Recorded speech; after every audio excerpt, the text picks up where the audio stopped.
जय गजानन माऊली. रोशनी बंडे मराठी ब्लॉगमध्ये तुमचं स्वागत आहे. रोज सकाळी सूर्यनारायणाचं छान दर्शन होतं. दर्शन झाल्यानंतर मी आले खाली आणि घरातील जी छोटी मोठी कामं होती ते आवरून घेतली. देवपूजा करण्यासाठी फुलं होती, तर म्हटलं चला आपण शेतामधून फुलं घेऊन या. मी फुलं घ्यायला आली. खूप सुंदर अशी फुलं होती तिथं, गुलाबाची, शेवंतीची, झेंडूची, अशी छान फुलं होती. फुलं घेतले आणि घरी आली. घरी आल्यावर सगळ्यांनाच पडतो तो प्रश्न, म्हणजे आज नाश्त्यामध्ये जेवणामध्ये काय करायचं. चला तर मग विचार नका करू, बनवायला घ्यायचा आहे पटकन बनणारा रवा बेसन ढोकळा. चवीला पण छान आणि करायला पण अवघड नाही.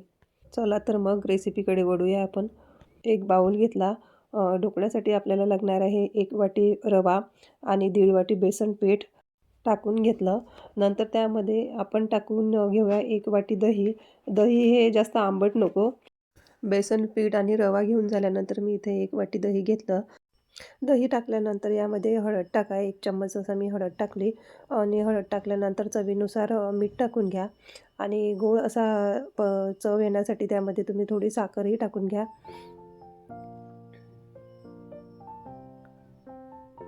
मी हे तयार करून ठेवलं आणि आपल्याला वाफवण्यासाठी तुमच्याकडे अवन असेल तर अवनमध्ये तुम्ही ठेवू शकता.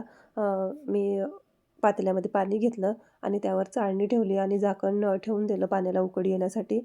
आपण जे हे ढोकळ्याचं मिश्रण केलेलं आहे त्यामध्ये पाणी टाकून तुम्ही हलवून घ्या. पाणी एकखट्टे टाकू नका. थोडं थोडंच टाका, म्हणजे आपल्याला ते जास्त पातळही नको आणि जास्त घट्टही नको, जेणेकरून आपला ढोकळा चांगला फुलणार नाही. त्यासाठी थोडं थोडं पाणी टाकत तुम्ही असं हलवत राहा आणि वन साईडच विस्करने हलवून घ्या एका साईडने.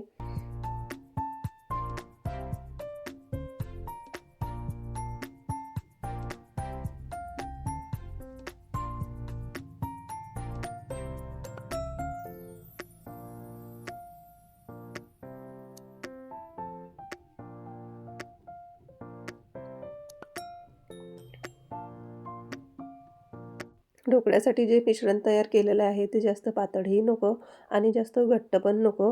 कारण जास्त घट्ट झालं तर ढोकळा फुलणार नाही आणि पातळही झालं तरी तो फुलणार नाही. कसं मीडियम या प्रकारे तुम्ही थिकनेसपणा ठेवा. आता यामध्ये तुम्ही चवीनुसार आलं खिचून टाकू शकता किंवा बारीक अशा चिरलेल्या हिरव्या मिरच्या त्यामध्ये टाकून घ्या. हे मिश्रण एकजीव झाल्यानंतर 15-20 मिनटं तुम्ही झाकून ठेवा, म्हणजे जेणेकरून आपला जो रवा आहे फुलून येईल. ढोकळा पॅनला चांगलं तेल लावून घ्या खालून वरून आणि 15-20 मिनटं माझे झालेले आहे.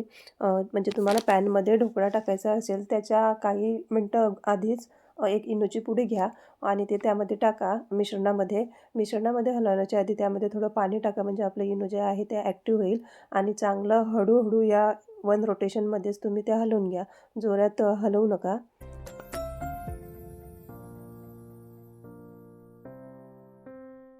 मिश्रण चांगलं मिक्स झाल्यानंतर आपल्या ढोकळा पॅनला तेल लावून घ्या. तेल लावून घेतल्यानंतर त्यामध्ये तुम्ही ते काढून घ्या मिश्रण. वाफवण्यासाठी जे पाणी ठेवलं होतं त्याला छान अशी उकळी आली आहे. त्या चाळणीमध्ये तुम्ही हे ढोकळा पॅन ठेवून द्या आणि वरून झाकण ठेवून द्या. झाकण ठेवल्यावर 15-20 मिनटं छान मीडियम गॅसवरती ढोकळ्याला वाफ येऊ द्या.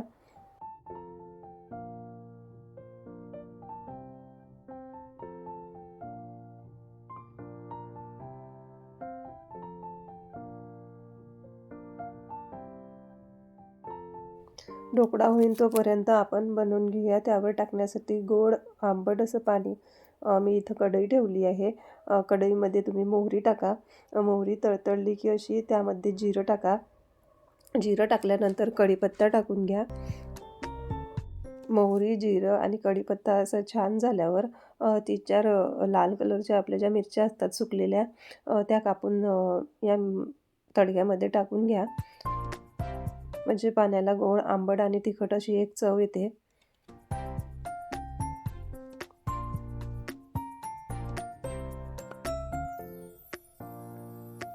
आणि मिश्रणामध्ये तुम्हाला गरजेइतकं पाणी टाकून घ्या. पाणी टाकल्यानंतर त्यामध्ये चवीपुरतं मीठ, हळद आणि थोडे हिंग टाकून घ्या. म्हणजे आपल्याला ढोकळा पचायला हलका जातो. आणि याला गोड आंबट असा चव येण्यासाठी एक अर्धा लिंबू टाका आणि लिंबू टाकल्यानंतर त्यामध्ये 2 चम्मच तुम्ही साखर टाका आणि छान अशी त्या पाण्याला उकळी येऊ द्या.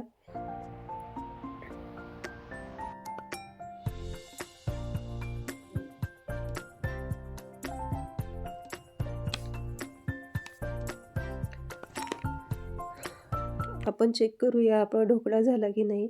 वरून तुम्ही अशी सुरी त्यामध्ये टाकून बघा. सुरी जर प्लेन निघली तर आपला ढोकळा झाला आणि त्याला चिटकून आला तर थोडा वेळ अजून तुम्ही होऊ द्या. इथं माझा ढोकळा झाला आणि तो थंड झाल्यावरच तुम्ही त्याचे काप करा. माझा थोडा गरम गरमच होता तर मी काप केले. थोडी घाई होती नाश्त्याची.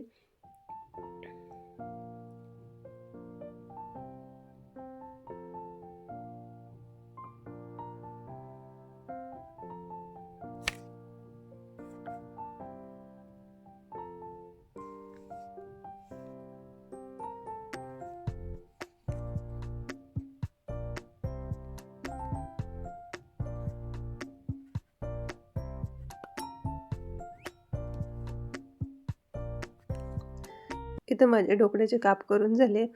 एक प्लेट घेऊन वरती झाकण ठेवलं आणि ते ढोकळा पॅन उलटं केलं. गरमागरम असा रवा बेसन ढोकळा आपला तयार आहे. आता त्याच्यावरती मी जे आंबट गोड पाणी केलं होतं ते टाकून घेतलं आणि छान अशी कोथिंबिरी वरून टाकून घेतली.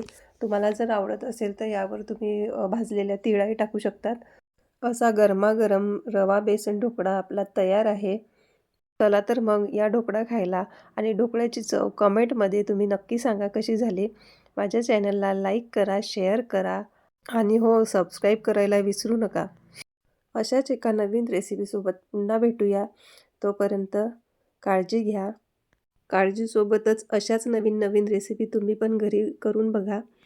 चला तर मग बाय बाय. पुन्हा भेटूया.